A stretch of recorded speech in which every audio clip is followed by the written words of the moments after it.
नमस्कार, मैं हूं आपके साथ मयंक। आज 12 तारीख है और अगर हम पिछले 12 घंटों की खबरों पर नजर डालें तो हॉर्मूज जल रहा है। एक के बाद एक कई तेल के टैंकर्स पर हमले हो रहे हैं, जिनकी तस्वीरें अब सैटेलाइट से भी दिखाई देने लगी है। ईरान के कई टैंकर्स में आग लगी दिखाई दे रही है। उसी तरह ईरान की तरफ से भी, आईआरजीसी की तरफ से भी कई टैंकर्स को निशाना बनाने की खबरें हैं।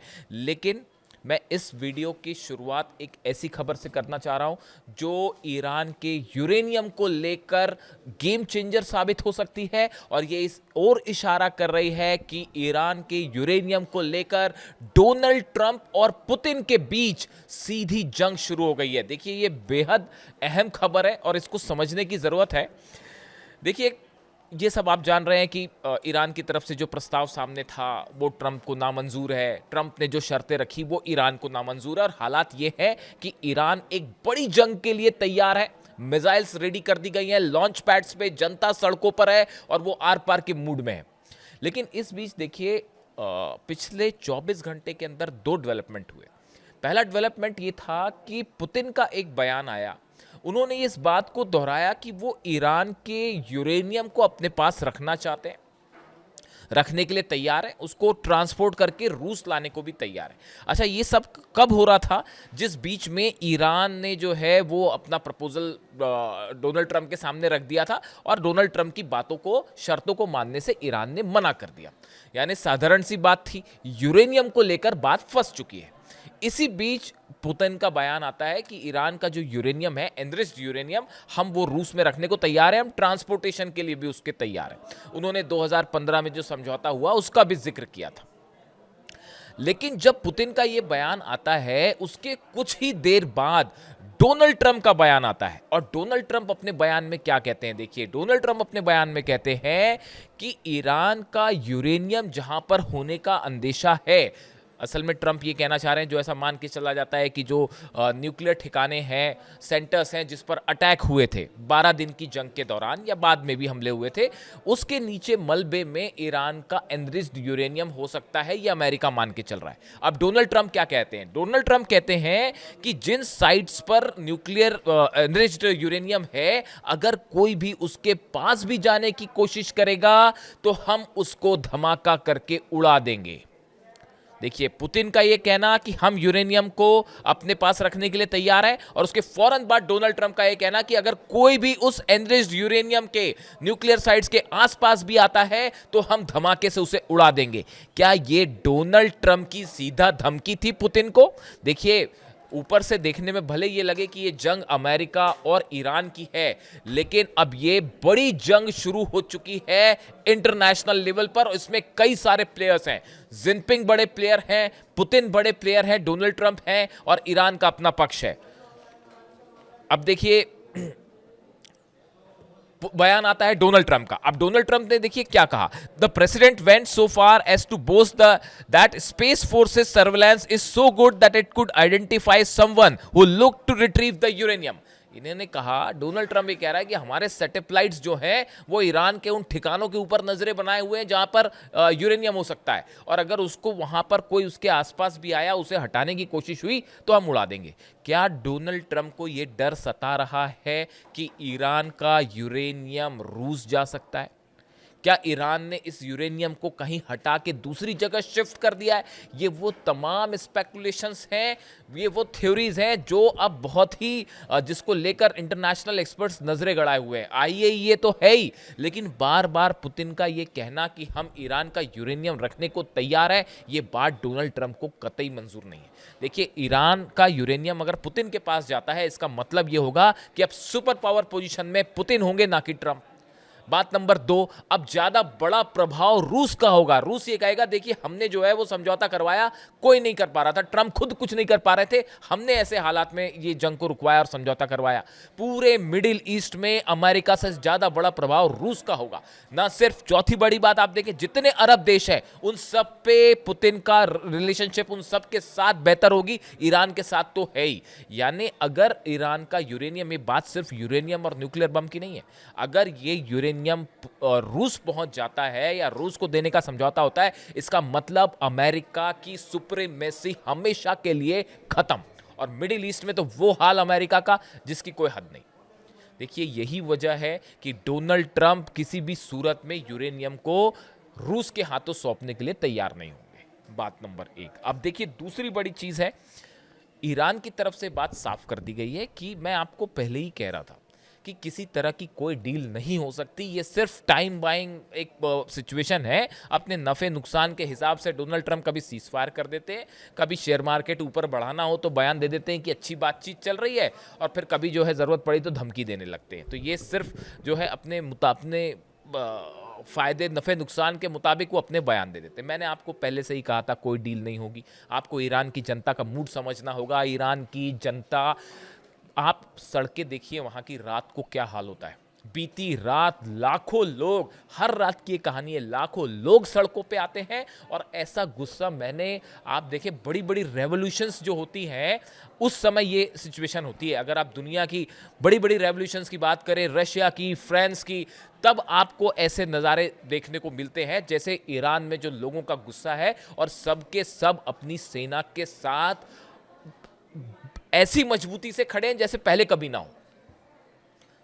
यानी देखिए जो खबरें थी प्रदर्शन सरकार के खिलाफ, वो सब खत्म हो चुके हैं। अब आप देखिए वहां की जो ग्राउंड रियलिटी है, ईरान का बच्चा बच्चा एकजुट हो रखा है और अपनी सेना के साथ खड़ा हुआ है। यानी ईरान की जनता कतई इस मूड में नहीं है कि किसी तरह की डील हो। अब हॉर्मुज में आ जाइए आप। हॉर्मुज में ईरान के कई जहाजों पर हमले हुए हैं जिनकी तस्वीरें सैटेलाइट से दिखाई दे रही। खार्ग आइलैंड के पास बड़े हिस्से में समंदर में तेल फैल चुका है, इसकी तस्वीरें सैटेलाइट से दिखाई दे रही हैं। अमेरिका के कई जहाजों पर हमले हो रहे हैं, अब इसका अनाउंसमेंट भी नहीं हो रहा। देखिए पहले तो अनाउंसमेंट हो रहे थे, लेकिन अब हालात ये हैं कि आरजीसी की तरफ से जो हमले हो रहे हैं, कहीं कोई क्लेम नहीं है, बस हमले चल रहे हैं। और अमेरिका के जहाजों को भी लगातार नुकसान हो रहे हैं। कई ड्रोन्स ईरान में घुसने की कोशिश की है, कई ड्रोन्स ने बीती रात उनको सीधा ईरान ने अपने डिफेंस सिस्टम से तबाह कर दिया है। ये हाल पूरे उन द्वीपों का भी है जिनके आसपास जो है जंगी जहाज खड़े हुए हैं। यानी आप देखिए पूरे मिडिल ईस्ट में ईरान के आसपास वो हालात हैं जो सिर्फ इस ओर इशारा कर रहे हैं कि यहाँ से बड़ी जंग के अलावा और कोई रास्ता नहीं है। अब देखिए इसके अलावा दो तीन अहम बड़ी खबरें हैं।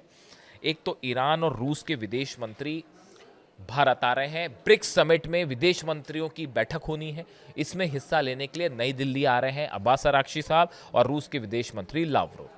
देखिए अब्बास अराक्ची साहब को पहले भी भारत आना था, लेकिन जंग की वजह से वो नहीं आ पाए। वो बायलैटरल मीट थी, बायलैटरल दौरा होना था वो दोनों देशों के बीच में, लेकिन अब ये ब्रिक्स की समिट के लिए आ रहे हैं। लेकिन अब्बास अराक्ची का भारत आना स्पेकुलेशन है इस बात के लिए कि भारत में रूस और ईरान के दोनों के विदेश मंत्री के होने के बाद भारत की ऑयल पॉलिसी, कैसे ऑयल इंपोर्ट किया जाए, कौन सा एक ऐसा रास्ता बनाया जाए जहां पर बिना किसी विवाद के जो है वो ऑयल सप्लाई भारत के लिए जारी रहे, ईरान से इस बारे में बड़ी चर्चा हो सकती है। रूस के विदेश मंत्री भी यहां मौजूद रहेंगे, लावरोव। यानी एक बड़ा स्टैंड तैयार हो सकता है क्लैरिटी के साथ कि आने वाले दिनों में कैसे ईरान का तेल भारत पहुंचे और कैसे रूस का तेल भारत पहुंचे। देखिए ईरान को इस समय सबसे ज़्यादा ज़रूरत है, अपना ऑयल रिजर्व उसके फुल हो रहे हैं। मैंने आपको पहले बताए थे ज़्यादा से ज़्यादा ऑयल जो है ईरान एक्सपोर्ट करना चाह रहा है और सबसे बड़े बायर्स में से एक जो है वो भारत है इस समय। तो अब ये सप्लाई ब्लॉकेड की वजह से उतनी फ्री फ्लो नहीं हो पा रही जैसे पहले थी। तो इसके लिए क्या सॉल्यूशंस हो सकते हैं, क्या रास्ते हो सकते हैं, इस पर एक विस्तार से चर्चा बन सकती है इस यात्रा के दौरान। अब्बास अराक्ची साहब की भारत यात्रा बेहद अहम होगी कई लिहाज से, और ये यात्रा ऐसे समय में हो रही है जब डोनाल्ड ट्रंप चीन की यात्रा पे जा रहे हैं। उनकी जिनपिंग से मुलाकात होगी। देखिए ये विजिट ऐसी होगी जो कि शायद ईरान को लेकर और हॉर्मूज को लेकर एक कोई बड़ा फैसला हो सकता है, और फैसला चीन में हो सकता है।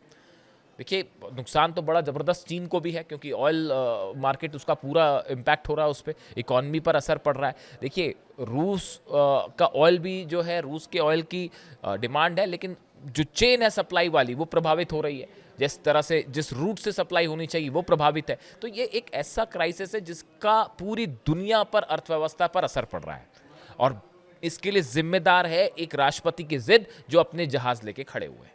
ऐसा कई एक्सपर्ट्स की राय है।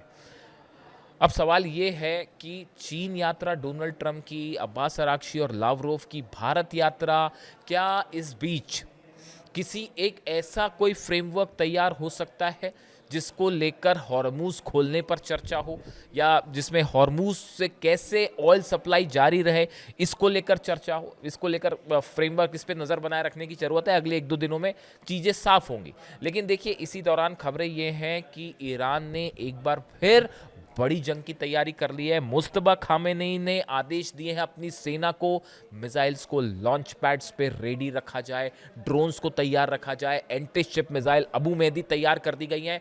बड़ी संख्या में ईरान की सेना का मूवमेंट देखा गया है खार्ग आइलैंड के आसपास, केशम आइलैंड के आसपास। ये वो द्वीप हैं जहां पर हमले हो सकते हैं अमेरिका की तरफ से। यहां पर बड़ा सैनिकों का मूवमेंट है, मिसाइल्स का मूवमेंट है, जो खबरें आ रही हैं। यानी हॉर्मूज एक बार फिर बड़ी जंग की तरफ आगे बढ़ रहा है। और इस बार शायद देखिए, 2 खबरें हैं ईरान से। एक तो मुस्तबा खामेनेई, सुप्रीम लीडर ईरान के, उन्होंने अब कमान अपने हाथ में ले ली है। उनको लेकर तमाम खबरें थी कि वो उन पर हमला हुआ है, उसके बाद से वो घायल है। लेकिन अब जो खबरें हैं वहाँ से कि उनकी हालत अब कहीं बेहतर है, वो तेज़ी से स्वस्थ हो रहे हैं और अब उन्होंने सेना के ऑपरेशन को अपने हाथ में ले लिया है। अहमद वाहिदी साहब जो सेना अध्यक्ष हैं, सेना प्रमुख हैं आरजीसी के, उनके बीच में, मुस्तबा खामेनेई के बीच में और अब्बास अराक्ची साहब, ये तीनों सेंटर्स में बहुत अच्छा कम्युनिकेशन है, बहुत अच्छा तालमेल है। और अब जितने फैसले हो रहे हैं वो इन 3 ध्रुवों के बीच में हो रहे हैं। और अब्बास अराक्ची भारत के दौरे पे आ रहे हैं। निश्चित रूप से भारत और ईरान के रिलेशनशिप के लिए ये बड़ा दौरा होगा, इस पे नजरें बनाए रखने की ज़रूरत है। लेकिन हॉर्मूज में तनाव अपने चरम पर है और लगातार देखिए सीज़फायर है, लेकिन वो सीज़फायर नाम का रह गया है। ऐसी कोई रात नहीं जा रही जब हमले ना हो, जब ईरान पे ड्रोन ना घुसते हो, ईरान का डिफेंस सिस्टम एक्टिव ना होता हो, खार्ग आइलैंड के आसपास हॉर्मूज में किसी जहाज पर हमला ना होता हो और ईरान की सेना पलटवार ना करती हो। कई अमेरिका के जहाज़ों पर फायरिंग की खबरें हैं और ये अब ये हालात आ गए कि कोई इसे क्लेम भी नहीं कर रहा। ऐसे में जो यूएई पर हमले हुए, कतर पर हमले हुए, कुवैत पर हमले हुए, ड्रोन स्ट्राइक जो हो रही है लगातार, ये कहाँ से हो रही हैं, ये भी अपने आप में एक सवाल है। कहा तो ये भी जा रहा है कि इजराइल ने जो अपना सीक्रेट एक बेस बना रखा है इराक में, वहाँ से टेक ऑफ होके ये हमले हो रहे हैं। और गौर करने वाली बात है कि हमले ड्रोन्स के हैं, बैलिस्टिक मिसाइल्स के नहीं है। अगर बैलिस्टिक मिसाइल के हमले होंगे तो सैटेलाइट कहां से उसको तुरंत ट्रैप कर देगा कि भाई कहां से मिसाइल फायर की गई। लेकिन हमले हो रहे हैं ड्रोन से, क्योंकि ड्रोन को ट्रैक करना थोड़ा मुश्किल होता है। तो अब इस लिहाज से हॉर्मूज जल रहा है, भयंकर जंग की तरफ मामला आगे बढ़ गया है। और डिप्लोमेसी के हिसाब से 2 अहम दौरे, डोनाल्ड ट्रंप का चीन दौरा, हमारी नजरें रहेंगी इसमें क्या होने वाला है, और दूसरा अब्बास अराक्ची और लावरोव जो रूस के विदेश मंत्री हैं, उनका भारत दौरा। जो भी अपडेट होगा इन सभी खबरों से जुड़ा मैं आप तक पहुंचाऊंगा। कमेंट करके बताइए वीडियो कैसा लगा। Thank you so much.